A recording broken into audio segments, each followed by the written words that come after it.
अस्सलामुअलैकुम। पेशे खिदमत है कहानी Kali Parchhaiyan by Rizwan Ali Soomro. Last episode. दूसरी सुबह लोगों के शोर शराबे की आवाज़ से मेरी आंख खुली। मैंने बाहर निकलकर देखा तो मुंशी लाल अपने चंद कारिंदों के साथ खड़ा नजर आया। उसकी आंखें आग उगलती हुई मालूम हो रही थी, जबकि चेहरे पर हज़्न मलाल की कैफियत नुमायाँ थी। मैं समझ गया कि वो अपनी बेटी की मौत से रंजीदा है। बाहर मुंशी लाल के साथ साथ अवाम की भी अच्छी खासी तादाद थी। इनमें वो लोग भी थे मुंशी लाल को चाहने वाले, और वो भी जो मेरे चाहने वाले थे। मुंशी लाल मुझे गुस्से से देख रहा था। लोगों की आंखों में भी मेरे लिए गम और गुस्सा के तासुरात थे। बालिक, तू एक मासूम की मौत का जिम्मेदार है। जवाबन मैं मुस्कुरा दिया और लम्हाती तवक्कुफ के बाद मैंने कहा, मूर्ख, तेरी सुपुत्री को मेरा शुक्रगुजार होना चाहिए कि मैंने उसको स्वीकार किया। मेरी बात सुनकर वह गुस्सा से कांपने लगा, जैसे उसके मुंह से कफ सा उड़ने लगा हो। मूर्ख, लगता है कि तू अपनी शक्तियों पर घुमंडी है, मगर मैं भी माँ काली का भगत हूँ। अपनी बेटी की मौत का बदला लिए बगैर नहीं जाऊँगा। गालिबन गुज़िश्ता रात वाली अपनी हांडियों के अंजाम पर भी उसको अकल नहीं आई थी कि मुझसे टकराने का अंजाम उसकी मौत के सिवा और कुछ ना था। उसकी बात पर मैं मुस्कुराने के सिवा और कुछ नहीं कर सकता था। चुनाचे मैं मुस्कुराने लगा। मेरी मुस्कुराहट ने जल्दी का काम किया। दूसरे पल उसने जेब से कुछ निकाल कर मेरी जानिब उछाला। मैंने देखा कि वो स्याह रंग के दाने थे, जो कि ना जाने किस चीज़ के थे। वो दाने सीधा मेरी तरफ आकर फिजा में मौलिक हो गए। मैं हैरत से इनकी तरफ देख रहा था कि अचानक इन दानों से आग के शोलों की बरसात होना शुरू हो गई। आग पूरे तरीके से कहर बनकर मुझ पर टूट पड़ी। आग ने 2-4 मिनट तक मुझ पर अपनी नवाजिशें कायम रखी थीं। 4 मिनट बाद आग के शोले ख़त्म हुए तो लोगों के मुंह से हैरत भरी आवाज़ें निकलने लगीं, क्योंकि आग के शोलों ने मेरा कुछ नहीं बिगाड़ा था। ये मंजर देखकर मुंशी लाल की भी आंखें हैरत से खुली की खुली रह गईं और मैं मुस्कुराने लगा था। चंद लम्हात के बाद मैंने मुंशी लाल से कहा, तुम अपने सारे तरकश आजमा लो, फिर मेरी बारी है। ये सुनकर वो मजीद मुश्तिल हो गया। दूसरी पल उसने ज़मीन पर ज़ोर से अपना दायां पाँव मारा। दाएं पैर के मारते ही ज़मीन फटी और एक अजीब तरह की मखलूक ज़मीन से बाहर निकली। इसको देखकर सबकी चीखें निकल गईं। सांड और सुअर से मुशाबे वो जानवर जिसके नथनों से जैसे आग के शोले बरामद हो रहे थे। उसके सींग नोकीले थे। वो तेज़ी से मेरी तरफ भागता रहा था। उसको देखकर मैंने आंखें बंद कर लीं। आंखें बंद करते ही मैंने दिल ही दिल में आका इब्लीस को याद किया। आका को याद करते ही मैंने आंखें खोलकर दोबारा उस पर फूंक मारी। फूंक मारते ही वो दरिंदा उछला था। उछलते ही उसकी सिमत बदल गई। अब इसका रुख मुंशी लाल की तरफ था। ये देखकर मुंशी लाल की आंखों में खौफ नाचने लगा। वो उल्टे कदमों भागा। शायद उसके पास यही 1-2 कुव्वतें थीं जिनकी मदद से लोगों को डरा कर वह अपना काम निकालता था। उसको भागते हुए देखकर उसके सारे सेवक उल्टे कदमों भाग उठे। इससे कबल के वह मूजी जानवर अपने सींग उसके पेट में घुसा था। मैंने उस जानवर को रोक लिया। मुझे अपने करीब आता देखकर उसने गर्दन झुका ली थी और मेरी तरफ देखने से भी गुरेज़ा था। अब लोगों की निगाहों में मेरे लिए खौफ और एहतराम का जज्बा था। लोग एक एक करके मुंतशिर होने लगे। मैंने तुझे मुआफ़ किया मुंशी लाल, परंतु तुझे शैतान का सेवक बनना पड़ेगा। मेरी बात सुनकर वह चौंक गया और कहने लगा, मेरा यही विचार था कि शैतान का पुजारी ही मुझे शिकस्त दे सकेगा। अगर तुम मेरे आका के सच्चे सेवक बन जाओगे तो तुम इससे ज़्यादा ताकत हासिल करोगे। इतना कहकर मैं मुंशी लाल को अपने साथ झोंपड़ी में ले आया। झोंपड़ी में आने के बाद मैंने मुंशी लाल को वही दिल दिया था जो कि खून की तरह सुरख था। मुंशी लाल बड़ी हैरत से इस दिल को देख रहा था। फिर उसने वो दिल खा लिया। इस दिल के खाते ही वो बाकायदा तौर पर शैतान के पुजारियों की फहरिस्त में शामिल हो गया। मैंने मुंशी लाल को बाकायदा इलाके के लोगों को गुमराह करने के लिए छोड़ा और ख़ुद दूसरी तरफ निकल गया। आका इब्लीस का यही हुक्म था। मैं इस बस्ती से निकलकर सीधा रेलवे स्टेशन जा पहुंचा। मैंने अपने लिए 2nd क्लास की एक बर्थ बुक की थी। मेरा सफ़र दिल्ली तक का था। मैं वापस अब दिल्ली जा रहा था। मैं चाहता तो अपनी पुरस्कार कुव्वतों की मदद लेकर बड़ी आसानी से दिल्ली पहुंच सकता था, मगर रेल के सफ़र का शौक़ मुझे हमेशा से ही था। चुनाचे मैं अपने वक्त पर ही पहुंचा था। जैसे ही मैं कंपार्टमेंट में दाखिल हुआ तो मेरे अलावा एक मुसाफिर और भी था, जो कि मुझे बैठा हुआ नज़र आया। इस मुसाफिर के हाथ में एक किताब थी जिसका वो मुताला कर रहा था। मैंने उसको सरसरी निगाहों से देखा। अपनी सीट पर जा बैठा और खिड़की से बाहर देखने लगा। पुरस्कार कुव्वतें हासिल करने के बाद बहुत बार मेरे दिल में ख्याल आया कि जाकर उमैर से अपना हिसाब बराबर करूं, मगर हर बार आका इब्लीस ने मुझे मना कर दिया कि अभी मुनासिब वक्त नहीं। जब से मैंने बदी की पूजा शुरू की थी, मुझे अपने अंदर एक अजीब सा स्याह अंधेरा महसूस होता था। अचानक मैंने अपने साथी को मुस्तरिब अंदाज में पहलू बदलते हुए देखा। फिर उसने किताब का सफ़ा एक तरफ से मोड़कर किताब वापस सीट पर रख दी और जेब से सिगरेट निकाल कर सुलगाने लगा। मैं उसकी तरफ बड़े गौर से देख रहा था। वो एक 40-45 साल का एक कद्दे-आवर अधेड़ उम्र पुरकशिश इंसान था। उसकी मर्दाना वजाहत सिनफ़े नाजुक के लिए पुरकशिश थी। उसने ब्लैक रंग की पैंट और ग्रे कलर की शर्ट पहन रखी थी। उसकी आंखों में मुझे अजीब तरह की सुर्खी नजर आई थी। यूँ लगता था कि जैसे किसी ने पीसी हुई मिर्चें उसकी आंखों में झोंक दी हों। उसको देखकर मुझे ऐसा महसूस हुआ कि जैसे ये इंसान जो नज़र आता है वैसा नहीं है। फिर मैंने सोचा कि अपनी कुव्वतों से इसके बारे में मालूमात हासिल करूं कि ये कौन है, लेकिन फिर मैंने अपना इरादा तर्क कर दिया, क्योंकि मेरा दिल नहीं चाह रहा था कि मैं अपनी कुव्वतों का इस्तेमाल करूं। मुझे इस तरह गौर से देखने पर उसने इशारतन मुझसे सिगरेट का पूछा, जो कि मैंने मना कर दिया, और मैं दोबारा बाहर देखने लगा। थोड़ी ही देर गुजरी होगी, अचानक मुझे ऐसा लगा जैसे मेरे कान में कोई सरगोशी कर रहा हो, जैसे कि कोई मच्छर कान के नज़दीक भिनभिनाया हो। फिर मैंने वही सरगोशी बड़े वाज़ेह अंदाज में सुनी। ये आदमी बड़ा मौजू है, हमारे हल्का में शामिल होने के लिए कोशिश कर, ये हमारा परिस्तार बन जाए। आवाज़ के सुनते ही मैं चौंक पड़ा। अब मैंने गौर से उसकी तरफ दोबारा देखा, जो कि सिगरेट के कश लगा रहा था। मैंने सोचा कि अपनी पुरस्कार कुव्वतों का इस्तेमाल करके जानूं कि यह कौन है। रुक जा, हर वक्त कुव्वतों का इस्तेमाल मत कर, कभी अपना दिमाग लड़ा, जब बात काबू से बाहर हो जाए तो अपनी कुव्वतों का इस्तेमाल करना। इस तरह ये तेरी तरबियत भी है। हुक्म आका, मैंने दिल ही दिल में जवाब दिया। अचानक उसने सिगरेट को बुझा और पाँव से मसलते हुए मुझे देखने लगा। फिर वह मुस्कुराते हुए मुझे कहने लगा, क्या मेरे चेहरे पर कुछ लिखा हुआ है जो इतने गौर से देख रहे हो मुझे? उसकी बात सुनकर मैं गड़बड़ा गया। नहीं, ऐसी बात नहीं, आपका चेहरा मुझे जाना पहचाना लगता है। वाकई? वो मुस्कुराया। मेरा नाम साजिद खान है और मैं दिल्ली जा रहा हूँ। और आप? मैं भी दिल्ली जा रहा हूँ, मैंने मुस्कुराते हुए जवाब दिया। ओह, तो खूब जमेगी जब मिल बैठेंगे दीवाने दो। उसकी बात पर मैंने सिर्फ मुस्कुराने पर इक्तफा किया। थोड़ी ही देर गुजरी थी कि उसने अपने साथ लाया हुआ थर्मस निकाला और उसमें से 2 कप उंडेले और एक मुझे दिया और दूसरा खुद ले लिया। ऐसी कॉफ़ी आपने ज़िंदगी में नहीं पी होगी। कॉफ़ी से आने वाली खुशबू काफ़ी दिलफरेब थी। मेरा भी दिल कॉफ़ी पीने को करने लगा। मैंने उसे कप ले लिया। ट्रेन अपनी पूरी रफ्तार से आगे बढ़ रही थी। कॉफ़ी बड़ी ही दिलफरेब और खुशबूदार थी। उसका जायका भी बहुत अच्छा था। बहुत जल्द मेरे और साजिद के दरमियान बेतकल्लुफ़ी हो गई। हम मुख्तलिफ मौज़ूआत पर बात करने लगे। बात करते करते अचानक साजिद मेरी तरफ झुका और कहने लगा, क्या आप भूत प्रेत और जादू और सिफली अलूम पर यकीन रखते हैं? उसकी बात सुनकर मैं चौंक गया। मैंने जवाब देते हुए कहा, जादू वगैरह तो है, मगर भूत प्रेत का नहीं पता। हालांकि मैं सब कुछ झेल चुका था।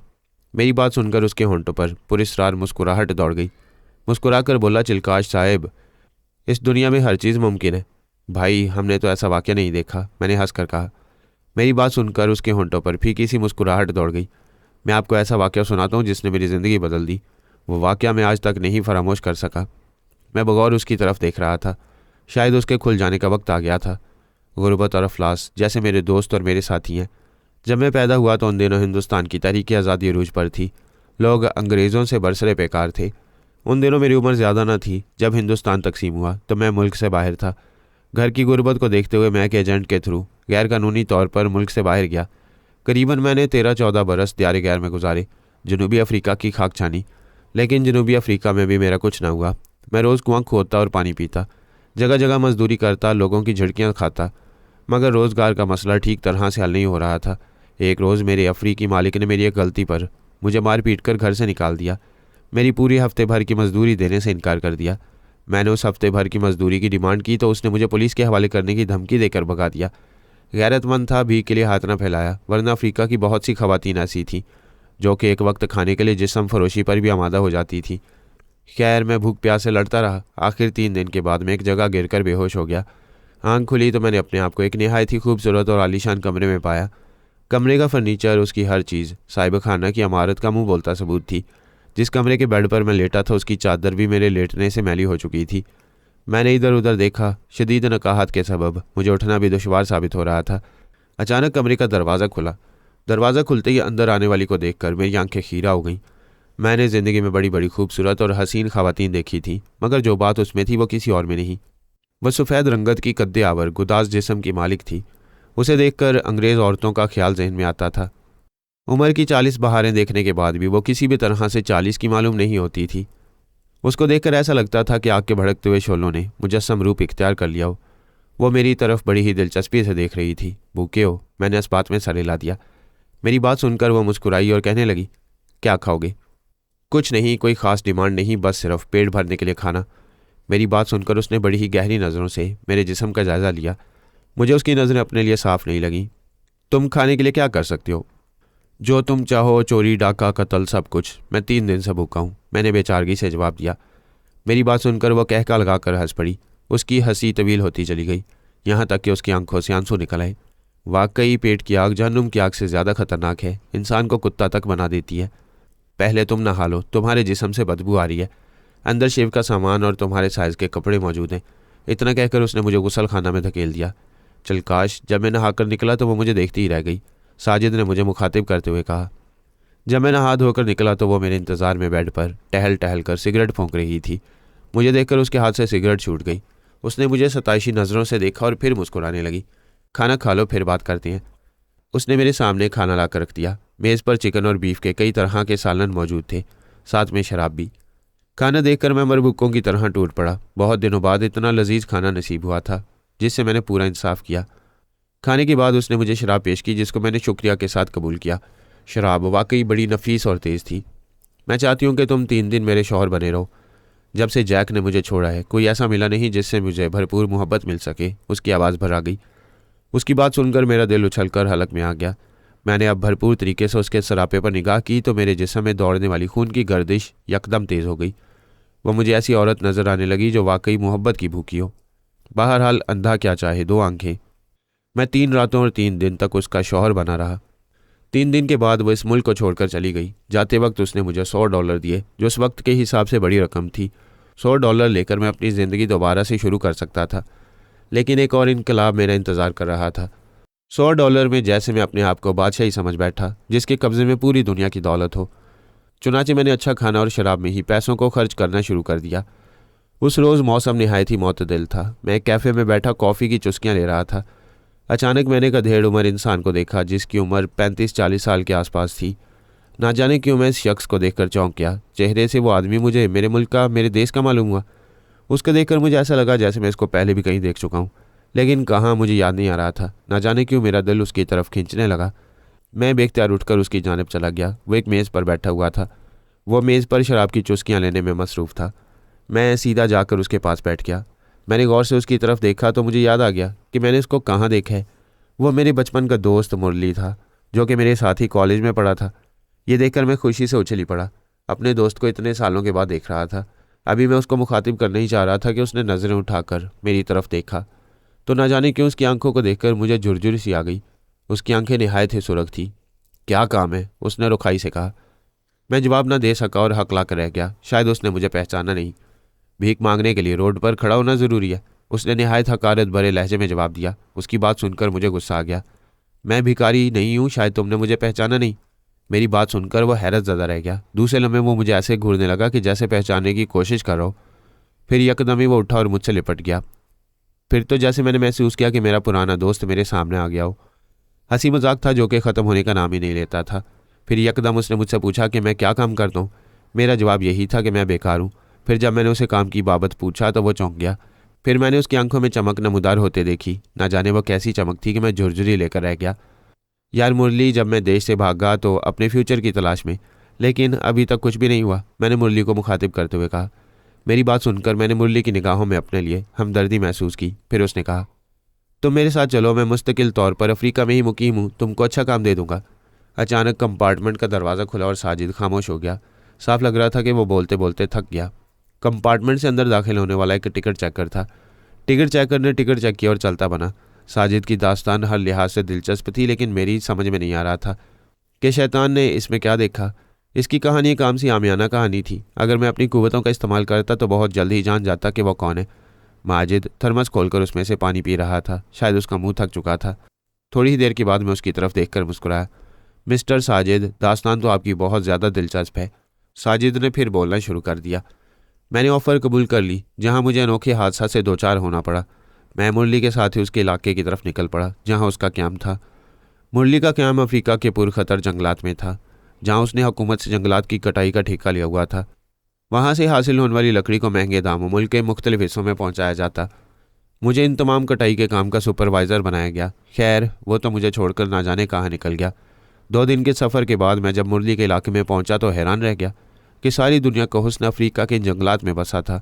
जो लोग अफ्रीका के जंगलात को करीब से देख चुके हैं वो जानते हैं ये जंगलात जितने अपने अंदर खूबसूरती रखते हैं उतने ही पुरखतर भी हैं। मुझे मुरली के कारोबार को समझने में करीबन 2 दिन लग गए। मुरली का कारोबार काफ़ी वसी और बड़ा अच्छा था। मुरली की एक नहायत ही खूबसूरत और हसीन बीवी भी थी, जिसका नाम रेबेक्का था। मैंने महसूस किया कि मुरली अपनी बीवी पर ज़्यादा ध्यान नहीं देता। ना जाने क्यों वह मुझे हर वक्त बुझी बुझी सी महसूस होती। रेबेका हुस्न जमाल और शादाबी में अपनी मिसाल आप थी। एक रात की बात है, उस रात आसमान पर पूरा चांद था। मैं काफ़ी देर तक चांद की चांदनी से लुत्फ़अंदोज़ होता रहा। इसके बाद मैं थक गया तो कमरे में जाकर सो गया। थकन के सबब मैं थोड़ी ही देर में गहरी नींद में चला गया। अचानक मेरे कमरे का दरवाज़ा ज़ोर से बजा। मैं हड़बड़ा कर उठ बैठा। एक बात और वाज़ेह कर दूं कि मैं मुरली के साथ उसके ही घर में रिहाइश पजीर था। यक बयक मेरी नज़र घड़ी पर पड़ी। घड़ी रात के 2 बजे का वक्त दिखा रही थी। मैं यही सोच रहा था कि इतनी रात गए कौन आ सकता है। मैंने कुछ ना समझते हुए दरवाज़ा खोल दिया। दरवाज़ा खोलते ही मुझे हैरत का शदीद झटका लगा, क्योंकि दरवाजे पर मुरली की हसीन बीवी शब ख्वाबी के लिबास में खड़ी थी। शब ख्वाबी के लिबास में उसका मरमरी जिस्म छलक कर दावत गुनाह दे रहा था, जिसको देखकर मेरे खून की हिद्दत तेज़ हो गई। मैम, आप यहाँ? मैंने उसे देखते हुए कहा। मुझे डर था कि कहीं मुरली ना आ जाए। नींद नहीं आ रही थी। मुरली भी है नहीं, सोचा कि तुम्हारे साथ 1-2 ड्रिंक ले लूँ, उसने मायनेखेज़ लहजे में कहा। मुझे नींद आ रही है, मैंने घबरा कर कहा। मेरी बात सुनकर वो हंस पड़ी। उसको हंसते हुए देखकर एक लम्हे के लिए मैं चौंक गया, क्योंकि वो बहुत ज़्यादा खूबसूरत लग रही थी। हंसते हंसते यकदम ही उसने मेरा हाथ पकड़ लिया। हाथ के पकड़ते ही बिजली का एक तेज़ झटका मुझे लगा। मुझे ऐसा लगा कि वो मुझे अपनी मंजिल की तरफ ले जाना चाहती है, जिसका आगाज़ तो गुनाह से शुरू होता है और अंजाम नदामत पर। मैं फिर उसके आगे बेबस हो गया। वह मुझे अपने साथ अपने कमरे में लेकर चली आई। मैं कमरे में दाखिल हुआ। कमरे में मैंने जो कुछ देखा, मेरी आंखें हैरत और खौफ से खुल गईं। मैं साकित व जामद उस मंजर की तरफ देख रहा था जिसने मुझे होश से बेगाना कर दिया। रेबेका की चीख ही मुझे होश की दुनिया में वापस लाई थी। बेड पर मुरली की खून में लथपथ लाश पड़ी थी। उसकी गर्दन आधी कटी हुई थी, जिससे बहते खून ने बेड और उसकी सारी चादर को रंगीन कर दिया था। मुरली के बाकी जिस्म के साथ भी सफाकी का मुजाहरा किया गया था। उसकी लाश को जगह जगह से उधेड़ा गया था। यूं लगता था जैसे किसी जंगली दरिंदे ने मुरली के जिस्म को बुरी तरह से नोच दिया था। रेबेका तो गिरकर बेहोश हो गई। मुरली के जिस्म पर पूरा लिबास देखकर ऐसा लगता था कि जैसे वो कहीं बाहर से आया हो। उसकी आंखों में खौफ मुंजमद था, जैसे उसने कोई बहुत ही खौफनाक चीज़ देख ली हो। ज़रा ही देर में रेबेका की रूह फरसा बहन शुरू हो गई। जल्द ये खबर जंगल की आग की तरह फैल गई कि मुरली को किसी ने मार दिया है। पुलिस भी आई। ज़रूरी कार्रवाई हुई। लाश को पोस्टमार्टम के लिए भेज दिया गया। पुलिस ने रस्मी से सवालात पूछे और चली गई। सबका मौक़िफ़ था कि किसी तरह कोई दरिंदा घर में दाखिल हुआ और उसने मुरली को मार दिया। लेकिन ये बात ना जाने क्यों मुझे हजम नहीं हो रही थी कि कोई दरिंदा कैसे घर में घुस सकता है। ये बात ठीक थी कि उसका घर जंगल में ही था, लेकिन वह दरिंदों की पनाहगाह से बहुत दूर था। ना जाने क्यों रेबेका के बहन मुझे गैर फितरी लग रहे थे। मुरली की चीख की आवाज़ ना सुनाई देना भी एक मुअम्मा था। मुरली की मौत बहुत ही नाकाबिल यकीन थी। 1 माह तक सारा कारोबार बंद रहा। इसके बाद रेबेका ने सारे कारोबार की बागडोर संभाल ली। 1 माह तक कोई हादसा नहीं हुआ, लेकिन शायद हादसात मेरे मुंतज़िर थे। रेबेका ने मुझे काम से नहीं निकाला, बल्कि अपने साथ ही रख लिया। रेबेका की निगाह इल्तफ़ात मुझ पर बढ़ती ही जा रही थी। मुझसे बेतकल्लुफ़ी से बात करना, कारोबार के हर मसले पर मुझे शरीक बनाना रेबेका की एक आदत बन चुका था। एक रोज़ रात के वक्त अचानक एक अजीब किस्म की आवाज़ सुनकर मेरी आंख खुल गई। ना जाने वो कैसी आवाज़ थी। कुछ ही लम्हे गुजरे होंगे, मुझे ऐसा लगा कि कोई चीज़ बहुत ज़ोर से फर्श पर गिरी हो। मैं फ़ौरन ही बिस्तर से उठ बैठा। अचानक मुझे अपने दरवाजे पर दस्तक की आवाज़ सुनाई दी, जैसे कोई रह रहकर दरवाजे को मार रहा हो। खौफ व दहशत से मेरा दिल उछलकर हलक में आ गया। मैंने जल्दी से दराज में से अपना रिवॉल्वर निकाला और जेब में रख लिया। फिर दबे कदम चलता हुआ दरवाजे तक जा पहुंचा। दरवाजे पर पहुंचकर मैंने अपने कान दरवाजे पर लगा दिए ताकि मैं बाहर की आवाज़ सुन सकूं, मगर बाहर ऐसी कोई आवाज़ ना सुनाई दी। चंद सातों तक खामोशी रही। फिर यकदम ज़ोर से किसी ने दरवाज़ा बजाया। दरवाजे की आवाज़ इतनी ज़ोरदार थी कि मैं पूरी जान से उछल पड़ा। मैंने फ़ौरन ही दरवाज़ा खोल दिया। दरवाज़ा खुलते ही खौफ व दहशत से उछल कर 2 कदम पीछे हट गया। दरवाजे पर स्याह और गुलाबी रंग का कुड़ियाला नाग फन फैलाए झूम रहा था। इतना खूबसूरत नाग मैंने ज़िंदगी में पहले कभी नहीं देखा। उसकी बड़ी बड़ी आंखों में अजीब तरह का सैर था जो कि मुझे अपनी तरफ खींचे जा रहा था। मुझे ऐसा लग रहा था कि सांप मुझे बुला रहा हो, अपने पीछे आने का इशारा करो। वो मुझे घूरे जा रहा था। मेरे ज़हन में मुख्तलिफ ख्यालात आ रहे थे। कहीं ऐसा ना हो कि ये मुझे डस ले और मैं मौत की गहरी नींद जा सोऊं। मैंने जेब के अंदर हाथ डाला, अपनी गिरफ्त रिवॉल्वर पर सख्त कर ली और चौकन्ना होकर उस सांप को घूरने लगा। अचानक सांप पीछे हटा। जैसे ही वो पीछे हटा, मैंने फ़ौरन ही जेब से उस पर फायर खोल दिया। गोली शायद सांप को छूती हुई गुजर गई या उसको लगी, ये मुझे नहीं पता। सांप तेज़ी से भागा। अगर ज़ख्मी हुआ था तो मुझे उसका पीछा करके उसको पूरी तरह से हलाक करना था। कहीं ऐसा ना हो कि वह सचमुच किसी के लिए नुकसानदेह हो। मैं भी उसके पीछे भागा, मगर मुझे कॉरिडोर में सन्नाटा नजर आया। मुझे समझ नहीं आया कि वो सांप कहाँ गया, जो कि तेज़ी से भागा था। मैंने सोचा कि ऐसा ना हो कि वो सांप तेज़ी से रेंगता हुआ घर से बाहर ही निकल गया हो। लेकिन ऐसा होता तो फिर खून की लकीर गेट तक ज़रूर दिखाई देती, लेकिन खून का नामो निशान ना था। अचानक मुझे अपने इर्द गिर्द किसी की मौजूदगी का एहसास हुआ। ऐसा लगा कि जैसे कोई मेरे करीब से गुजरा हो। खौफ की एक सर्द लहर मेरे रगों पैर में दौड़ गई। मैं तेज़ तेज़ चलता हुआ घर से बाहर निकल आया। आसमान पर पूरा चांद रोशन था, मौसम खुशगवार था, ठंडी हवाएं चल रही थी, चांदनी रात थी। अचानक मुझे एक तेज़ चीख सुनाई दी। चीख सुनकर मैं कांप गया। चीख की आवाज़ जंगल के सिमटे से आई थी। मुझे अंदाज़ा हुआ कि वो आवाज़ या तो किसी भेड़िए की थी या फिर लग्गड़ बग्गे की। कुछ ही लम्हे गुजरे होंगे कि मर्दाना चीख की आवाज़ ने मुझे थर्रा दिया, जिसने मुझे भागने पर मजबूर कर दिया। ना जाने कौन था, जो कि किसी दरिंदे का शिकार हुआ। दूसरी सुबह मैं बरामदे में बैठा था। मौसम खुशगवार था। मुलाजिम नाश्ता तैयार करने में लगा था। मेरा जहन मुस्तकिल रात वाले वाक़े के बारे में सोच रहा था। कहीं ऐसा तो नहीं कि मैंने ख्वाब देखा हो। मैं सोच ही रहा था कि अचानक मुझे रेबेक्का आती दिखाई दी। रेबेक्का को आता देखकर मैं सीधा होकर बैठ गया। वह मेरे मरहूम दोस्त की बीवी और मालकिन थी। जैसे ही वो मेरे नज़दीक आई, उसको देखकर मेरी नज़रें आज खुद झुक गईं। उसने शब ख्वाबी का लिबास ज़ेब तन कर रखा था, जिसका रंग स्याह और गुलाबी था। स्याह और गुलाबी रंग देखकर मेरे जहन में वो कुड़ियाला नाक घूमने लगा। इत्तफाकन उसकी जिल्द की रंगत भी स्याह और गुलाबी थी। मेरे जहन में अजीब सा वसवसा सा उभारने लगा, कहीं ऐसा तो नहीं रेबेक्का ही वो कुड़ियाला नाग है। दूसरे ही पल अपने इस ख्याल पर हंसी आने लगी। कोई इंसान भला सांप का रूप कैसे धार सकता है। वो मेरी तरफ शौक नज़रों से देखती हुई कुर्सी पर बैठ गई। नाश्ते की तैयारी हो रही है, वो मुस्कुरा कर बोली। जी, मैंने मुस्कुरा कर जवाब दिया। आपने कर लिया है नाश्ता? मेरी बात सुनकर वो मुस्कुराई और अपनी दोनों कोहनियाँ मेज़ पर टिकाकर एक अंदाज से बोली, अब तो मुझे अकेले ही नाश्ता करना पड़ेगा। मैंने फ़ौरन ही नज़रें चुरा लीं। उसके अंदाज से कहीं से भी ये ज़ाहिर नहीं हो रहा था कि उसको मुरली की मौत का दुख है। अचानक मेरी नज़र उसके दाएं बाजू पर पड़ी, जिसको देखकर मेरे जिस्म में सनसनी सी दौड़ गई। उसके बाजू पर पट्टी बंधी हुई थी। मेरे जहन में रात वाला वाक़या घूमने लगा। उसका स्याह और गुलाबी लिबास, बाजू पर बंदी पट्टी। मेरे दिमाग में वही बेसरोपा वसवसे सर उभारने लगे। कहीं ऐसा तो नहीं कि रेबेक्का पुरस्रार कुव्वतों की मालिक हो। ऐसा नहीं तो उसने ही मुरली को मारा हो। और मेरा दिमाग मुख्तलिफ तरीके से सोचने लगा। फिर मैंने उसे उसकी चोट के बाबत पूछ ही लिया। मेरा सवाल सुनकर वो यकदम चौंक गई और फिर दूसरे लम्हे वो मायनेखेज़ लहजे में बोली, आपको क्या लगता है? उसकी बात पर मैं सोच ही रहा था कि क्या जवाब दूं। उसी लम्हे एक जीप मेरे नज़दीक पहुंचकर एक झटके से रुक गई। जीप में 4 आदमी सवार थे। वो मुझे देखकर फ़ौरन ही जीप से नीचे उतर आए। उनके चेहरों पर तारीख घबराहट देखकर मेरा दिल धड़कने लगा। ये चारों लोग मुरली के साथ काम करते थे। ये लोग वहाँ के मुकामी बाशिंदे थे। रेबेक्का को देखकर वो मुअद्दब हो गए। क्या हुआ? रेबेक्का ने पूछा। वो साइड पर एक लाश है, एक ने घबरा कर कहा। लाश का सुनते ही मैं उछल पड़ा। वाकई ये मेरे लिए हैरत अंगेज़ बात थी कि साइड पर किसी इंसान का कत्ल हो जाना। गुज़िश्ता रात वाली बात मुझे याद आने लगी। गोया कल रात को किसी इंसान का खून हुआ था, लेकिन मुझे क्या पता था वो हमारा ही मजदूर होगा। कैसी लाश? मैं चौंक गया। कप्तान साहब, वो लाश हमारी बस्ती के मुकामी आदमी की है। वो लोग मुझे कप्तान साहब ही कहकर बुलाते थे। उसकी बात सुनकर मैंने कहा, मरने वाला क्या साइड के मजदूरों में से था? नहीं कप्तान साहब, अगर वो हमारा आदमी नहीं था तो उसकी लाश यहाँ कैसे पाई गई? अब की बार सवाल रेबेक्का ने पूछा था। लाश के बारे में सुनते ही ना जाने क्यों मुझे ऐसा लगा कि जैसे रेबेक्का के होंठों पर मायनेखेज़ मुस्कुराहट दौड़ गई हो। मादाम यहाँ के मुकामी लोग अक्सर साइड पर आ जाया करते हैं, इसमें ऐसी भी कोई बात नहीं। एक बूढ़े मजदूर ने दखल देते हुए कहा। साइड पर आ जाते हैं? मगर क्यों? रेबेक्का ने पूछा।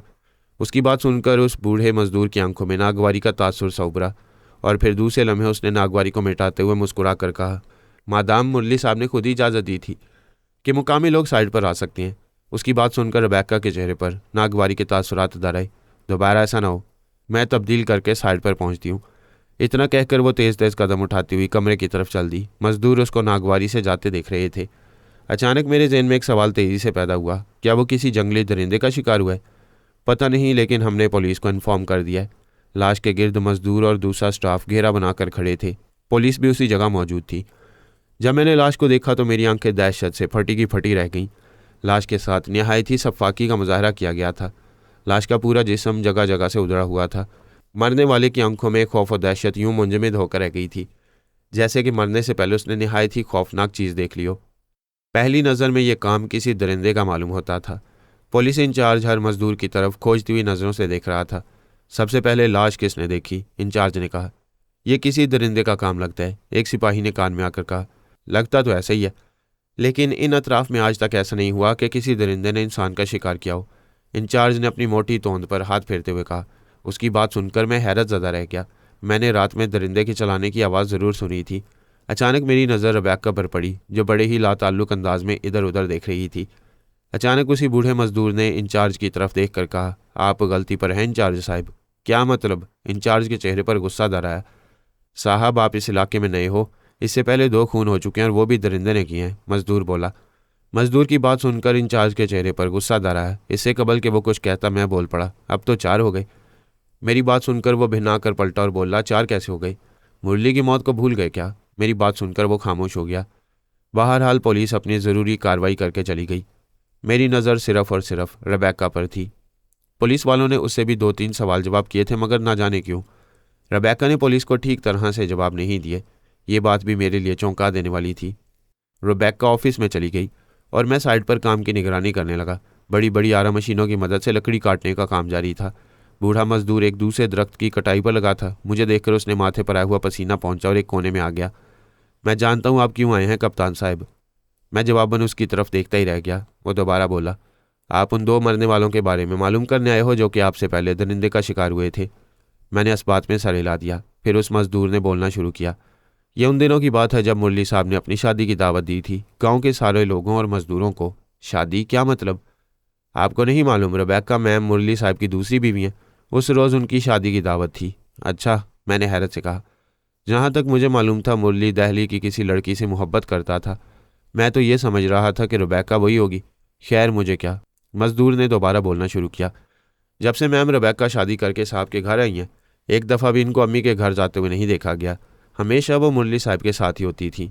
उसकी बात सुनकर मुझे रेबेका पर शक होने लगा। न जाने वो कौन थी। मजदूर ने अपनी बात जारी रखी, यह उस रात की बात है, हम लोग शादी का खाना खाकर जंगल से वापस गांव की तरफ लौट रहे थे। ये रास्ता बहुत मुख्तसर है। खैर हमें तो आदत है। जब हम गांव से थोड़ा दूर थे, हमें किसी जानवर की चीख की आवाज़ ने खौफजदा कर दिया। फिर इंसान की चीख की आवाज़ सुनकर हम उछल पड़े। जैसे ही आवाज़ की सिमत भागे तो हमने एक लाश को देखा। इतना कहते कहते उसका लहजा ड्रामा ही हो गया। किसकी थी वो लाश? मेरा दिल धड़क उठा। वह चंद लम्हात तक मेरी तरफ देखता रहा, फिर कदरे ड्रामाई लहजे में बोला, मुरली साहब ने खाना साइड पर रखा था और साइड से थोड़ी दूर ही लाश मिली थी, जो कि सीतू की थी। वो भी एक मजदूर था जिसको किसी दरिंदे ने नोच खाया। बूढ़े मजदूर ने जवाब दिया। और दूसरी लाश के मुतल्लिक उसने हैरत अंगेज बात यह बताई, उस लाश के पास रेबेका मैम पाई गई थी और उनका कहना था कि वो न जाने कैसे उस लाश के पास पहुंच गई थी। उनका जिस्म पूरा खून में सना हुआ था। मुरली साहब ने पैसे खिलाकर बात रफा दफा करवा दी थी, वरना शक का दायरा उन पर ज़रूर जाता। लेकिन मैंने फैसला कर लिया था कि मैं उस दरिंदे का पता ज़रूर लगाऊंगा कि वह कौन है और क्यों मासूम लोगों का मारता है। चुनाचे मैंने इसकी तहकीकात का फैसला कर लिया। इस वाक़े को 2 दिन गुजर चुके थे। मजदूर की लाश के बाद से कोई दूसरा हौलनाक वाक़या अभी तक पेश नहीं आया था। रेबेका का रवैया मेरे लिए निहायत ही हैरानकुन था। जिस औरत का शौहर हफ्ता भर पहले इंतकाल कर गया हो, वो औरत इतनी पुरसकून कैसे हो सकती है? उसके चेहरे पर गम और दुख की तस्वीर होना चाहिए, मगर ऐसा कुछ नहीं था। यह उस रात की बात है कि मुझे नींद नहीं आ रही थी। मैं अपने कमरे में बैठा एक किताब का मुतालिया कर रहा था। अचानक मुझे ऐसा लगा कि जैसे किसी ने मेरा नाम लेकर पुकारा हो। अपना नाम सुनते ही मैं चौंक गया। आवाज़ इतनी वाज़ेह थी कि इसको मैं अपनी समातों का धोखा नहीं समझ सकता। चुनाचे मैं तजस्सुस के पेश नज़र अपने कमरे से बाहर निकल आया। जाते वक्त अपना रिवॉल्वर साथ ले जाना नहीं भूला। कॉरिडोर में बाहर सन्नाटा था। अचानक मेरी नज़र रेबेका के कमरे की तरफ पड़ी, जिसकी खिड़की खुली थी। रेबेका का कमरा कॉरिडोर में सबसे आखिर वाला था। कॉरिडोर में 2 कमरे और भी थे। रेबेका के कमरे की खिड़की खुली, जिसकी रोशनी बाहर कॉरिडोर के अंधेरे को दूर कर रही थी। अचानक मुझे ऐसा लगा जैसे किसी ने मेरे कान में सरगोशी की हो। सरगोशी इतनी धीमी थी। फिर मैंने साफ महसूस किया जैसे किसी ने पुकारा हो। आवाज़ किसी औरत की थी। आवाज़ में दर्द की बजाय खुमार आलूद कैफियत थी। साजिद, कहाँ हो तुम? मैं तुमको पुकार रही हूँ। आवाज़ में इस कदर सैर था कि मुझे लग रहा था मैं उसकी जानिब खिंचा चला जा रहा हूँ। मैं आज खुद चलता हुआ उस खिड़की के करीब पहुँचा। जैसे ही खिड़की के करीब आया, मेरी आंखें खुल गईं। कमरे की लाइट ऑन थी, लेकिन रेबेका का दूर दूर तक कोई पता ना था। पूरा कमरा मुझे खिड़की से खाली नजर आया। जैसे मैं घूमकर दरवाजे की तरफ पहुंचा, दरवाजे के हैंडल पर हाथ रखा ही था कि उसी लम्हे दरवाज़ा खुल गया। दरवाज़ा खुलते ही मुझे रेबेका नजर आई, जिसको देखकर मैं चौंक गया। वो शब ख्वाबी के लिबास में थी। मेरे जिस्म में दौड़ते लहू की रफ्तार तेज़ हो गई। यूं लग रहा था कि मेरे जिस्म में खून की जगह आतिशगीर मादा दौड़ रहा हो और रेबेका पेट्रोल बनकर उस मादे को आग लगाने चली आई हो। उसने मुझे दरवाजे पर खड़ा देखकर कहा, बाहर क्यों खड़े हैं, अंदर चले आएं। उसकी मुस्कुराहट साफ तौर पर मुझे दावत दे रही थी। फिर मुझे ऐसा लगा कि मैं उसके सैर में जकड़ चुका हूँ। वह मुझे लेकर बेड पर चली आई और मखमूर निगाहों से मुझे घूर रही थी। मैंने अपने आप को रोशनी और अंधेरे की सरहद में पाया। वक्त आहिस्ता आहिस्ता गुजर रहा था। मुझे तो उस महकते हुए वजूद के सिवा किसी चीज़ का एहसास नहीं था। अचानक एक झटके से मेरी आंख खुल गई। आंख खुलते ही मैंने अपने आप को हैरत के समुंदर में पाया। मेरे जिस्म पर पूरा लिबास मौजूद था। मेरी हैरत और खौफ भरी नज़रें चारों तरफ दौड़ रही थीं। रंगीन माहौल संगीन हो चुका था, फिराक विसाल में बदल चुका था। मैं इस वक्त वीरान और हैबतनाक जंगल में था। ये कैसे हुआ मैं नहीं जानता। रात का अंधेरा चारों तरफ छाया था। सर्दी का हल्का सा एहसास मुझे महसूस हो रहा था। अचानक वही चीख मेरे कानों से टकराई जो कि मैंने चंद दिन कबल सुनी थी। वो किसी दरिंदे की आवाज़ थी। मैंने सोचा कि मुझे इस दरिंदे से मुकाबला करना चाहिए। चुनाचे मैं जंगल में आगे बढ़ने लगा। अंधेरे में मुझे कुछ नज़र नहीं आ रहा था। मैंने झाड़ियों के पीछे सरसराहट सुनी। मैं चौंक कर मुड़ा जैसे किसी ने मुझ पर छलांग लगाई हो। मुझ पर छलांग लगाने वाला एक भेड़िया था जिसकी लाल सुर्ख आंखें चमकती हुई मुझ पर गड़ी थीं। वो भेड़िया मुझे घूर रहा था। दहशत का एहसास मेरे रगों पैर में दौड़ गया। उसकी सुर्ख आंखें मेरे अंदर खौफ के एहसास को दो चंद कर रही थीं। अचानक वो घुरा कर पीछे हटा। फिर उसने मुझ पर एक तवील जस्त लगाई और मुझे साथ लेता हुआ दूर जा गिरा। उसने अपने दोनों पंजे मेरी गर्दन में गाड़ दिए। खून की एक धार थी जो कि मेरी गर्दन से फूटी। दर्द की एक लहर थी जो बड़ी तेजी से गर्दन के पास से उठी थी। मैंने तेजी से बहते हुए खून की परवाह किए बगैर ही ज़मीन पर से जो भी चीज़ मेरे हाथ में आई उससे भेड़िए पर वार किया। वह एक मोटी सी शाख थी जो कि मेरे हाथ में आई। मैंने वो शाख पूरी तरह उसकी आंख में घुसा दी जो कि उछलकर मेरी सिमत आया था। भेड़िया बुरी तरह से तड़पने लगा। यूं लग रहा था कि जैसे उसकी आंखों में जान मौजूद हो। अचानक मैंने अपने रिवॉल्वर को ढूंढकर उस पर 2-3 फायर कर दिए। अब उसने उछलकर 2-3 झटके लिए और बेजान होकर गिर पड़ा। मेरी जान में जान आई। गोया इंसानों का शिकारी भेड़िया मारा गया था। अचानक मेरी आंखों ने एक हैरत अंगेज मंजर देखा। मुझे अपनी आंखों पर भरोसा ही ना था कि ऐसा भी हो सकता है। भेड़िए का वजूद इंसानी रूप लेता जा रहा था। अब वहाँ रेबेक्का जख्मी हालत में मौजूद थी और वह कुदरती लिबास में थी। गोया रेबेक्का ही वह सफ़ाक कातिला थी जिसने अपने शौहर का खून किया। दरख्त की वो शाख जिससे मैंने उसकी आंखों पर वार किया था, वो शाख उसकी आंखों में पैबस्त थी। मैंने फ़ौरन ही आगे बढ़कर वो शाख उसकी आंखों से बाहर निकाली। शाख के बाहर निकलते उसके हलक से एक चीख निकली और वो उछलकर दूर जा गिरी। उसने अपनी नीमबा आंखें खोली। उसके लबों पर तल्ख सी मुस्कुराहट दौड़ गई। मुझे निजात मिल गई। अगर तुम मेरी आंखों पर वार ना करते तो मैं हर रात भेड़िया बनती और अब वो भेड़िया तुम बनोगे क्योंकि तुम मेरे वार से मरे नहीं। इतना कहकर उसकी गर्दन एक तरफ ढलक गई। उसकी बात सुनकर मैं खौफजदा हो गया। मैं समझा कि वो मजाक कर रही है, लेकिन उसका कहना सच साबित हुआ और मेरा बहता खून रुक गया। उसके बाद मैं हर रात भेड़िया बनने लगा। इतना कहकर साजिद मुस्कुराने लगा। उसके होंठों पर एक पुरस्कार सी मुस्कुराहट दौड़ गई। मैंने उसकी पुरस्कार मुस्कुराहट को खातिर में ना लाते हुए कहा, तो तुम भेड़िया हो मिस्टर साजिद? हाँ मिस्टर चलकाश, वो मुस्कुरा कर बोला। लेकिन शायद मैं तुम्हारे लिए लोहे का चना साबित हूँगा। यह तो वक्त बताएगा, साजिद ने मुस्कुरा कर कहा। साजिद मुझे मामूली इंसान समझ रहा था। मैं चलकाश, शैतान का पुजारी, एक मामूली से भेड़िए से डर जाऊंगा? ऐसा हो नहीं सकता था। उसकी बात पर मैं हंस पड़ा। अचानक मैंने एक हैरत अंगेज मंजर देखा। साजिद के चेहरे का रंग बदलना शुरू हो गया। सीट पर अब एक इंसानी शक्ल वाला भेड़िया बैठा था। अपनी सुर्ख आंखों से मुझे घूर रहा था। उसका सर तो भेड़िए का था, लेकिन बाकी जिस्म इंसानी था। अचानक उसने थोथनी उठाकर रोना शुरू कर दिया। मैं बड़ी ही दिलचस्पी से इस इंसानी भेड़िए को रोता देख रहा था। मुझे बड़ा अजीब लगा।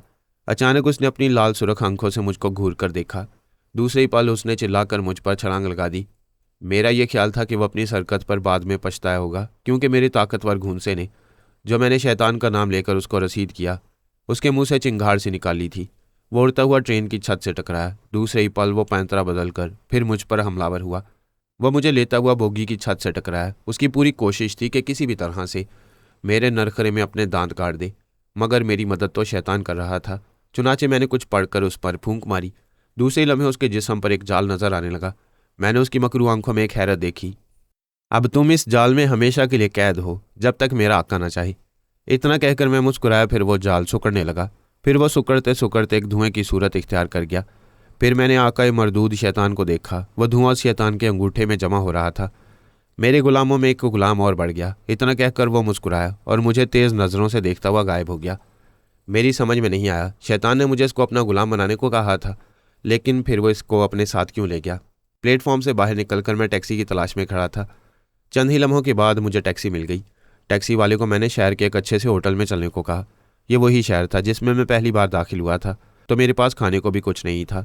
जैसे ही टैक्सी सिग्नल पर रुकी, अचानक मेरी नज़र सिग्नल पर खड़ी दूसरी टैक्सी पर पड़ी। टैक्सी में 2 अफराद थे, एक मर्द और एक लड़की।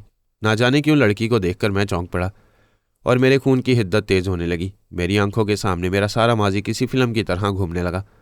मुझे याद आने लगा कि मैं किस तरह जलील करके गांव से निकाला गया था। बानो मेरे सामने थी। मुझे ऐसा लगा कि जैसे मैं बानो को देख रहा हूँ, लेकिन वो लड़की बानो नहीं थी, क्योंकि बानो की ठोड़ी के नीचे तिल था। लेकिन चेहरे में इतनी मुशाबियत थी कि मुझे एक लम्हे के लिए लगा कि वो बानो है, लेकिन इतनी मुशाबियत हैरत अंगेज थी। मैंने उस लड़की का पीछा करने का फैसला कर लिया। उसी लम्हे मुझे आका की सरगोशी सुनाई दी, इसके पीछे मत जा वरना तू पछताएगा। आका की बात सुनकर मैं चौंका। आका, आप जानते हैं कि मैंने इंतकाम लेने के लिए आपको मसीहा बनाया था। अब मेरी मंजिल मेरे सामने है, मुझे मत रोकें। मेरी बात पर मुझे उसका तंजिया कहका सुनाई दिया। मैं जानता हूँ, मगर तू थोड़ा और सब्र कर, वरना तुम अपनी ताकत भी खो बैठोगे और मेरी रजा भी। उसके लफ्ज़ों में धमकी पोशीदा थी। मैं सन्नाटे में आ गया। फिर मैं बदला तो ले लूँगा, कुव्वतें जाती हैं तो जाएं, मगर बदला तो पूरा हो जाएगा। आका, अब मुझे सिर्फ अपना बदला चाहिए, मैंने हतमी लहजे में कहा। चंद लम्हे तक खामोशी रही। ठीक है तो जा, लेकिन याद रख, इसकी बहन को मत छेड़ना, यह उसकी बहन है और अभी पाकिस्तान जा रही है। तुझे पाकिस्तान ही जाना होगा ताकि तू अपना बदला ले सके। जा, मैं तेरे साथ हूँ। आका की बात सुनकर मैं खुश हो गया। होटल जाने की बजाय पाकिस्तान जाने की फ़्लाइट पकड़ ली। कराची हज़ारों लोगों की उम्मीदों का मरकज़, रोशनियों का मरकज़। कराची शहर के अंदर मैंने पहली रात एक बहुत बड़े होटल में गुजारी। कुछ दिन कराची शहर में रहने के बाद मेरा इरादा गाँव की तरफ रवाना हो जाने का था, मगर दूसरे दिन हंगामे मेरे मुंतज़िर थे। उस रोज़ मैंने अपनी कुव्वतों से काम लेकर बहुत से पैसे पैदा किए और अपने लिए कपड़े खरीदे। कपड़े खरीद कर बाजार से निकला ही था कि मैंने फिर उस लड़की को देखा जिसको मैंने सिग्नल पर देखा था। मुझे अच्छी तरह याद आ गया कि उसका नाम फरजाना था। वो बस स्टॉप पर खड़ी शायद किसी का इंतज़ार कर रही थी। फरजाना वाकई बहुत खूबसूरत थी। मैंने फरजाना का पीछा करने का फ़ैसला कर लिया। कुछ ही देर में फरजाना ने एक रिक्शा रुकवाया और उसमें बैठ गई। मैंने भी एक दूसरा रिक्शा रुकवाया और उसमें बैठ गया। कहाँ जाना है? उस रिक्शे के पीछे चलो, मैंने रिक्शे वाले से कहा। वो मुस्कुराकर बोला, साहब, एक से एक मोती इस फ़कीर की झोली में है, काहे को उसके पीछे जाता है? कहो तो ले चलूँ, वो उससे भी ज़्यादा मस्त है। उसकी बात सुनकर मुझे गुस्सा तो बहुत आया, लेकिन मैंने तहम्मुल से कहा, मेरी जानने वाली है, बहुत दिनों बाद एक है। हाँ, सब कहते हैं। तुमको चलना है तो चलो, वरना मैं उतर जाऊँगा, मैंने सख्त लहजे में कहा। हाँ, उतर जाओ। सारे बेगैरत मेरी ही गाड़ी में चढ़ते हैं। उसका लहजा बहुत ख़राब था। फरजाना का रिक्शा नज़रों से ओझल हो चुका था। उस रिक्शे वाले पर मुझे बहुत गुस्सा आ रहा था, लेकिन मैं चुप करके उतर गया। उतरते वक्त मैंने सिर्फ इतना कहा, रिक्शा ध्यान से चलाना, ट्रैफिक के बहुत हादसा होते रहते हैं। रिक्शा ड्राइवर ने मेरी बात अनसुनी कर दी और रिक्शा बढ़ा दिया। आगे जाकर उसने दूसरे मुसाफिर उठाए और गाड़ी चला दी। मैंने वापस खड़े खड़े आंखें बंद कर लीं, अपनी कुव्वतों को आवाज़ देने लगा। मैं इस ड्राइवर की मौत का ख्वाहा था। दफअतन मेरा जिस्म गर्म होने लगा। मुझे अपने अंदर बिजलियाँ सी दौड़ती महसूस हुई। एक तेज़ किस्म के धमाके की आवाज़ से मैंने आंखें खोल दी। मैंने अपने से थोड़ी दूर फासले पर बहुत सी भीड़ जमा देखी। मैंने सिर्फ इतना देखा कि एक बस खड़ी है जिसके विंड स्क्रीन के शीशे टूटे पड़े हैं। फिज़ा में एम्बुलेंस के सायरन की आवाज़ें गूंज रही हैं। इससे ज़्यादा का मंजर मैंने नहीं देखा। मैं दूसरे रिक्शे की मदद से अपने होटल आ गया। दूसरे दिन अखबार में मैंने पढ़ा, एक बस ने रिक्शा को कुचल दिया जिसमें 4 से ज़्यादा लोग मारे गए। एक हफ्ते के दौरान मैंने बहुत से हंगामे मचाए। होटल में कोई रात किसी औरत के बगैर ना गुजरती। एक पेशे इमाम का बेटा सख्त मुजरिम और गुनाहगार बन चुका था। 1.5 हफ्ते के बाद मैंने फिर उसी लड़की को देखा जो कि एक कार से उतरकर शॉपिंग मॉल में दाखिल हो रही थी। उस लड़की के साथ शॉपिंग मॉल में दाखिल होने वालों को देखकर मेरे सारे जख्म फिर से हरे हो गए। उसके साथ कोई और नहीं, बानो और उमैर थे। मेरा दिल इंतकाम की आग में जलने लगा। वक्त आ गया था बदले की आग को ठंडा करने का। मैं तेज़ तेज़ कदमों से चलता हुआ शॉपिंग मॉल में दाखिल हो गया। शॉपिंग मॉल इतना वसी था कि वो लोग मुझे कहीं नज़र न आए, लेकिन मैंने हिम्मत ना हारी और अपनी कुव्वतों से काम लेने का फ़ैसला किया। जल्दी वो मुझे नज़र आ गए। वो लोग एक ज्वेलरी शॉप में मौजूद थे। ज्वेलरी शॉप के सामने कैफ़ेटेरिया था। मैं फ़ौरन उस कैफ़े में घुस गया।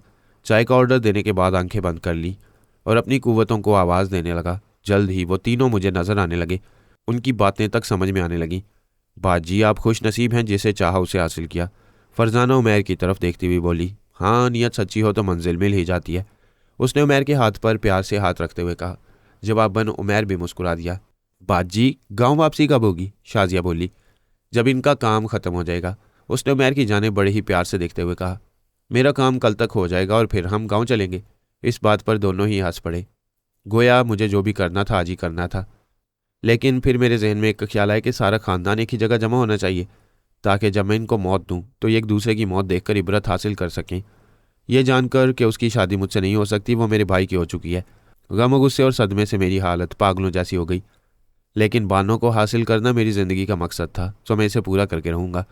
वो रात मुझे अच्छी तरह याद है, जिस रात के बाद मेरी ज़िंदगी में बहुत बड़ी तब्दीली पैदा हुई। उस रात बहुत तेज़ बारिश हो रही थी। गरज चमक और तूफ़ानी हवाओं ने क़यामत बर्पा की हुई थी। मैं मुसलसल साए की तरह 3 दिनों से उन दोनों के पीछे लगा हुआ था। सबसे पहले मुझे फरजाना से निपटना था। चुनाचे में होटल से निकलकर फरजाना के घर की तरफ चल पड़ा। वो अपने शौहर के साथ कराची में ही रहती थी। बारिश के सबब फरजाना के बंगले का चौकीदार भी कहीं जाकर सो गया था। वो दोनों बंगले में अकेले थे। चुनाचे में मौके से पूरा फ़ायदा उठाते हुए बंगले के मेन गेट के अंदर दाखिल हो गया। हैरत की बात यह थी कि ना तो मुझे कुत्ते नजर आए, ना ही कोई चौकीदार। मैं अपनी कुव्वतों का इस्तेमाल करते हुए उनकी ख्वाबगाह तक पहुंच गया। ख्वाबगाह का दरवाज़ा बंद था। अंदर से धीमी धीमी हंसी की आवाज़ आ रही थी। उन दोनों को हंसते बोलते खुश देखकर मेरी आंखों में खून उतर आया। ये लोग मेरे अरमानों के कातिल थे, इनके रिश्तेदार थे, और मेरे अरमानों का खून करके उनमें से कोई भी खुश नहीं रह सकता था। चुनाचे में अपनी कुव्वतों की मदद से दरवाजे से गुजर कर अंदर दाखिल हो गया। अंदर का मंजर निहायत ही रंगीन था। मुझे यूं कमरे के अंदर नमूदार होते देखकर फरजाना की हलक से चीख निकल गई। मुझे यूं नाजिल होते देखकर उसका शौहर डर सा गया और फौरन उठ खड़ा हुआ। उसका शौहर मुझे एक माकूल इंसान लगा। कौन हो तुम? तुम्हारी बीवी तो बेहद खूबसूरत है, मैं मुस्कुराते हुए बोला। बेगैरत इंसान, तू है कौन? अंदर घुसा कैसे? उसका लहजा सख्त था। जवाब में मैं हंस पड़ा और मैंने हाथ का इशारा किया। पूरे कमरे में मुकम्मल रोशनी फैल गई। मेरी सूरत सामने आते उन दोनों के हलक से चीख निकल गई। जुबैर! फरजाना जेर लब बुड़बुड़ाई। उसकी आंखों से खौफ सा जाहिर होने लगा। दूसरे ही पल वो किसी भूखी शेरनी की तरह चिल्लाने लगी। कमीने, कुत्ते, बेगैरत, मैं तेरा मुंह नोच लूंगी। वो चिल्लाती हुई बेड से नीचे उतर आई। मैं पुलिस को फ़ोन करता हूँ, वो बुड़बुड़ाया। अपने बेड की जाने पड़ा। इससे कबल कि वो अपने बेड पर रखे हुए इंस्ट्रूमेंट तक पहुंच पाता, मेरे हाथ के इशारे से वो फिजा में बुलंद हो गया और वहीं मौलिक हो गया। यह सब मंजर देखकर फरजाना के हलक से चीख निकल गई। दूसरे ही पल मैंने हाथ से इशारा किया और दिल ही दिल में आकाए मरदूद को याद किया तो वो फिजा में गोल गोल चकराने लगा। उसका सर दीवार से टकराया। सर टकराते ही वो किसी तरबूज की तरह फट गया। वो जख्मी बकरे की तरह डकराते हुए फर्श पर गिर पड़ा। उसकी रूह परवास कर चुकी थी। ये मंजर देखकर फरजाना ढाड़े मार मार कर रोने लगी। मैं चौधरी के पूरे खानदान को बर्बाद करना चाहता हूँ, मैंने गुर्रा कर कहा। मेरी बात सुनकर वो सहम गई। उसकी मासूम आंखों में खौफ उमड़ आया। अचानक मेरे कानों ने आका शैतान की आवाज़ सुनी। शाबाश, तू अच्छा काम कर रहा है। आका की बात सुनकर मेरे चेहरे पर फख्र दौड़ गया। मैं उसकी तरफ बढ़ा। मेरी आंखों में उसके खूबसूरत सरापे को देखकर हवस के साए लहराने लगे। मेरी आंखों में नाचती हवस देखकर उसके चेहरे पर खौफ दौड़ गया और वह मुझसे कहने लगी, कुछ तो खुदा का खौफ करो, मैं अपनी इज्जत के लिए अपनी जान भी दे दूंगी। उसकी बात सुनकर मैं कहका मारकर हंस पड़ा और उसको मज़का खेज नज़रों से घूरने लगा। मुझे इस तरह घूरते देखकर वह और ज़्यादा सहम गई। तुम मेरे साथ चलोगी? अचानक मैंने उसकी आंखों में चट्टानों की सी सख्ती देखी। फिर उसने वो हरकत की जिसको देखकर मैं खौफजदा हो गया। उसने ड्रेसिंग टेबल पर रखा हुआ फल तराश चाकू उठाकर अपने सीने में घोंप लिया। खून की एक धार निकली जिससे वह फर्श पर गिरकर तड़पने लगी।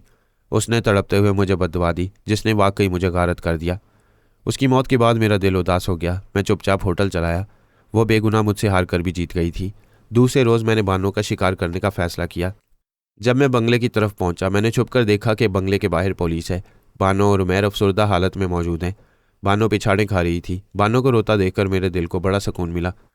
उसकी मौत के बाद अब मेरा इरादा गांव जाने का था, लेकिन मुझे ये नहीं पता था कि फरजाना की बद्दुआ मेरे पीछे लगी है। जैसे ही मैं वहां से निकला, फुटपाथ के कोने पर मैंने एक फ़कीर को देखा जो कि सड़क पर चौक से लकीरें खींचने में लगा था। उस फ़कीर का हुलिया बहुत ही गंदा था। उसके पूरे जिस्म पर गलाजत की तहें जमी हुई थी। सर और दाढ़ी के बाल मैल और गंदगी की वजह से आपस में जुड़े हुए थे। उसके कपड़े जगह जगह से फट चुके थे। फ़कीर सड़क पर इतनी इनहमाक से लकीरें खींचने में लगा था कि मुझे ऐसा लगा कि अजीम तरीन कायनात का अहम तरीन अक़दा हल कर रहा हो। उसको देखकर मैं रुक गया। अज़राह मजाक उसको छेड़ने का इरादा किया। ओए बाबा, क्या कर रहा है? मेरी बात सुनकर बूढ़ा चौंक गया। फिर उसने अपनी लाल सुरख आंखें उठाकर मेरी जानिब देखा। उन आंखों में एक अजीब तरह का जलाल था जिसको देखकर मैं डर गया। वह फ़कीर चंद लम्हों तक मेरी तरफ देखता रहा, फिर बोला, तेरे लिए अंधेरों में रोशनी तलाश कर रहा हूँ। अब भी वक्त है, अगर वक्त चला गया तो कभी लौट कर नहीं आएगा। न जाने वो क्या बक रहा था। ए बाबा, तू पागल तो नहीं? मेरी बात को सुनकर वो फ़कीर हंस पड़ा और कहने लगा, हाँ मैं पागल हूँ, सारी दुनिया पागल है, और सबसे बड़ा पागल तू है जो अंधेरे को माबूद बना बैठा है। अब की बार चौंकने की बारी मेरी थी। मैं आंखें फाड़ फाड़ कर उस बूढ़े को देख रहा था। उसने कैसे पहचान लिया कि मैं शैतान का पुजारी हूँ? चंद लम्हा तक वो बूढ़ा मुझे देखता रहा और फिर हज़ियानी अंदाज में हंस पड़ा और बोला, उल्टा लटक जा, पेट के सारे कीड़े झड़ जाएंगे, साथ में दिमाग के भी। पढ़े लिखे हो? मैंने किसी सोच के पेशे नज़र कहा। हाँ, मगर फेल हो गया। चौथे आसमान का इम्तिहान दे रहा था, लेकिन नकल करते हुए पकड़ा गया, वहाँ से निकाल दिया गया और फिर अंधेरे की पूजा शुरू कर दी, जिसने मेरे पूरे वजूद को निकल लिया और अब मैं अंधेरे में घिरता ही चला जा रहा हूँ। वह मुसलसल वाही तबाही बकता जा रहा था। मुझे यकीन हो गया कि वो पागल है। मैं उसको उसके हाल पर छोड़कर जाने लगा तो उसने पीछे से आवाज़ देकर मेरा दिमागी सुकून दोबारा गारत कर दिया। अगर तू गांव जाएगा तो पछताएगा। उसकी बात सुनकर मैं बुरी तरह चौंक गया। मैंने पलटकर उसकी तरफ देखा तो वह फ़कीर गायब था। मैं हैरान परेशान चारों तरफ देख रहा था। कहीं ऐसा तो नहीं कि वह फ़कीर कोई बहुत ही पहुंचा हुआ इंसान हो, अल्लाह का बरगजीदा बंदा।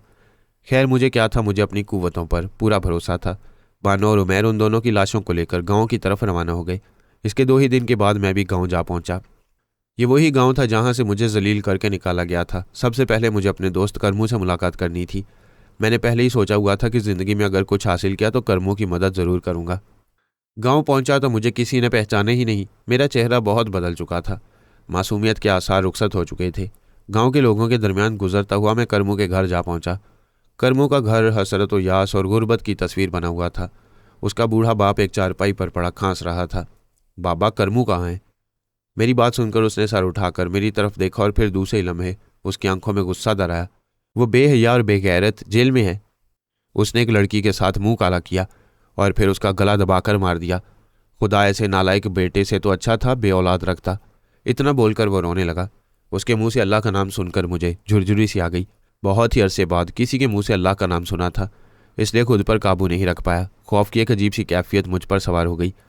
मुझे यकीन नहीं था कि करमू ये काम भी कर सकता था। चुनाचे मैंने अपनी कुव्वतों को आजमाने का फैसला कर लिया। मैंने दिल ही दिल में आकाए इब्लीस को याद करते हुए आंखें बंद कर लीं। आंखें बंद करते ही मैं एक आजमूदा किस्म के मंत्र का जाप करने लगा। मेरी आंखों के सामने से अंधेरे दूर होने लगे। फिर मैंने करमू को देखा। उसको देखकर मैं हैरान रह गया। बाल बड़े हुए, शेव और आंखों के गिर्द हल्के छाए हुए। करमू शराब की बोतल थामे हुए झूमता हुआ आगे बढ़ता ही जा रहा था। ऐसा लग रहा था कि उसकी आंखों में अजीब सा गम है। वो शराब की बोतल थामे बढ़ता ही जा रहा था। फिर मैंने उसको नहर के करीब देखा जहां हम लोग बैठा करते थे। मंजर और वाज़ेह होता चला गया। नहर पर मैंने 2 और लोगों को देखा जो कि बड़े रोमानवी अंदाज में पत्थर पर बैठे थे। जैसे उन दोनों की शक्लें वाज़ेह हुई मैं चौंक गया। वो करमदीन की बेटी सकीना थी। सकीना के साथ जो लड़का था उसका नाम बगड़ू था, जो कि नाई का बेटा था। करमू ने उन दोनों को देखा। उसकी आंखों में खून उतरा। बेहया, अपने यार के साथ मुंह काला कर रही है। करमू अपनी मांग को किसी और के साथ देखकर पागल हो गया। मैंने देखा कि सकीना की आंखों में खौफ जाहिर होने लगा और उसकी चीख निकल गई, लेकिन बगड़ू इसके बरक्स बेखौफ नजर आ रहा था। तेरे जैसे शराबी से शादी करने से अच्छा है सकीना मुझसे शादी कर ले, बगड़ू ने गुरा कर कहा। जवाबन करमू ने हाथ में पकड़ी बोतल बगड़ू के सर पर दे मारी। बोतल के लगते उसका सर फट गया। खून की धार उसके सर से बह निकली। वह जमीन पर गिरकर तड़पने लगा। मैं तुझसे नफरत करती हूँ करमू। इतना कहकर सकीना ने करमू के मुंह पर थूक दिया। तू मेरी मंग होकर इसके साथ मुंह काला करती फिर रही है। अब मैं तुझको नहीं छोड़ूंगा। इतना कहकर उसने सकीना को धक्का दिया। धक्का लगते ही वो गिर पड़ी। बगड़ू दर्द की शिद्दत से बेहोश हो चुका था। फिर करमू ने वही सब कुछ किया जो एक मर्द किसी मजबूर औरत के साथ करता है। अपना बदला लेने के बाद करमू हाँफता हुआ उठा और नीम बेहोश सकीना का गला दबा दिया। मुझे उसके साथ हमदर्दी थी, क्योंकि कमोबेश मेरे साथ भी यही हुआ। बानो ने मुझे ठुकरा कर मेरे भाई से निकाह कर लिया। मंजर अचानक तब्दील होने लगा। अगला मंजर थाने का था। मैंने लॉकअप में करमू को देखा। वो घुटनों में सर दिए बैठा था। अचानक मैंने देखा कि करमू ने सर उठाया तो उसको देखकर मैं चौंक गया। उसकी आंखों में ऐसा जमूद तारी था जो कि सब कुछ हार देने वाले इंसान का होता है। अचानक मैंने उसको जेब से कुछ निकालते हुए देखा। जो चीज़ उसने निकाली उसने मुंह में डाल ली। चंद ही लम्हों के बाद उसके नाक और मुंह से नीले रंग का पानी निकलने लगा। फिर वह तड़पने लगा। करमू ने जहर खाया था। बुज़दिल था जो इस तरह मौत को गले लगाया। मैंने आंखें खोली। उसके रोते हुए बाप को इबरत की तस्वीर बना देखकर मेरी आंखें नामालूद हो गईं। जब उसको अपने बेटे की मौत का पता चलेगा तो क्या होगा। मैंने वहाँ कुछ रकम छोड़ी जो इतनी थी कि बूढ़ा अपनी बाकी ज़िंदगी गुजार सकता था। अब मेरा रुख चौधरी की हवेली की तरफ था। उन सबको निपटाने के बाद ही मैं अपने बाप की कब्र पर जाऊँगा। जैसे जैसे मैं हवेली की जानिब बढ़ता जाता वैसे वैसे मेरी आंखों में खून उतरता जाता। जैसे ही मैं हवेली के पास पहुंचा तो दरबान ने मुझे अंदर दाखिल होने से रोक दिया। कौन है तू? भीख चाहिए तो बाहर खड़ा हो जा। आज वैसे भी चौधरी साहब की बेटी का सोए में। दरबान का लहजा निहायत ख़राब था। एक तो मैं बहुत पहले ही गुस्से में था, इसके बाद तो दरबान के ख़राब लहजे ने मेरे तन बदन में आग लगा दी। मैंने उसकी तरफ गुस्से से देखा। तुझे अपनी जान प्यारी है तो मुझसे मत उलझ। क्या कर लेगा तू भिखारी साले? दरबान ने भी तुर्की बतुर्की जवाब देते हुए कहा। दरबान का जवाब मेरे गुस्से को हवा देने के लिए काफ़ी था। मैंने आका इब्लीस का नाम लेते हुए एक आजमूदा मंत्र को पढ़कर फूंका, जिससे दरबान के जिस्म में आग लग गई। उसकी फलक शगाब चीखें आसमान से बातें कर रही थीं। ये मंजर देखकर उमैर, बानो और चौधरी साहब, दूसरे लोग भी हवेली से बाहर आ गए। मुझे देखकर सारे लोग ही पहचानने की कोशिश कर रहे थे। दूसरे ही पल में उमैर की आंखों में शनासाई चमक उभरी। तुम जुबैर हो ना? मुझे पहचानते ही मैंने देखा कि बानो की आंखों में हकारत दौड़ने लगी। नहीं, वो जुबैर तो मर गया जो तुम्हारे हाथों सितम का शिकार हुआ था, जिसने अपने बाप का चेहरा तक नहीं देखा। मेरा भाई, मेरा भाई! उमैर ये बोलता हुआ मेरी तरफ लपका, लेकिन मैंने हाथ का इशारा किया। उमैर और चौधरी फिजा में मौलिक हो गए। अब उनके चेहरों पर दहशत नाचने लगी थी। वो मुझे बेहद खौफ भरी नज़रों से देख रहे थे। मैं तुम दोनों को मारना चाहूँ तो ये मेरे बाएं हाथ का खेल है, लेकिन मैं तुम्हारी बीवी को ले जा रहा हूँ। बेहया, वो तेरी भाभी है, उमैर ने गुस्से से कहा। जवाबन मैं मुस्कुराने लगा। मैं तुमको भाई नहीं समझता तो ये भाभी कैसे हुई? उमैर और चौधरी दोनों ही नीचे आने के लिए जोर लगा रहे थे, मगर नाकाम रहे थे। मैं अपनी मोहब्बत को अपने साथ लिए जा रहा हूँ उमैर, ये मेरा तुमसे इंतकाम होगा।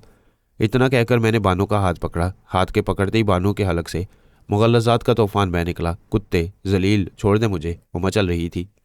चौधरी की बेटी का यह हाल देखकर उसके बहुत से नमक ख्वार मेरी जाने पड़े।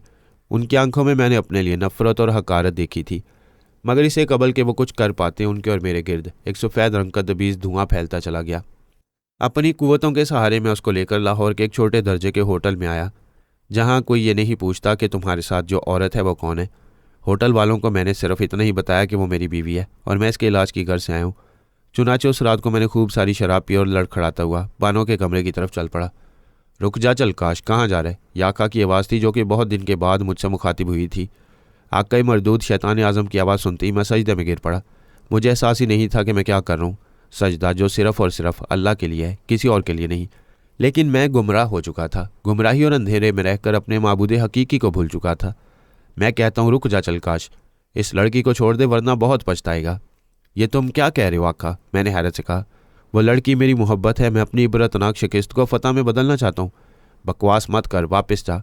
नहीं आका, मैं हार नहीं मानूंगा आका, मैंने जिद करते हुए कहा। अगर कुछ उल्टा सीधा हुआ तो अपने हालात का जिम्मेदार तो खुद है, शैतान ने मुझे धमकी देते हुए कहा। जिस बदले की खातिर मैं शैतान का पुजारी बना, अब उसको कैसे छोड़ देता? बेहोशी में उसके चेहरे की मासूमियत और ज़्यादा निखर गई थी। मैं कमरे में दाखिल होकर उसे अपनी कुव्वतों की मदद से होश में ले आया। होश में आते ही वो खौफजदा अंदाज में बिस्तर से उठ खड़ी हुई। उसकी मासूम निगाहों में खौफ के साथ खामोश इल्तिजा भी थी। मैं मुस्कुराता हुआ आगे बढ़ा। वो सैम के पीछे हट गई।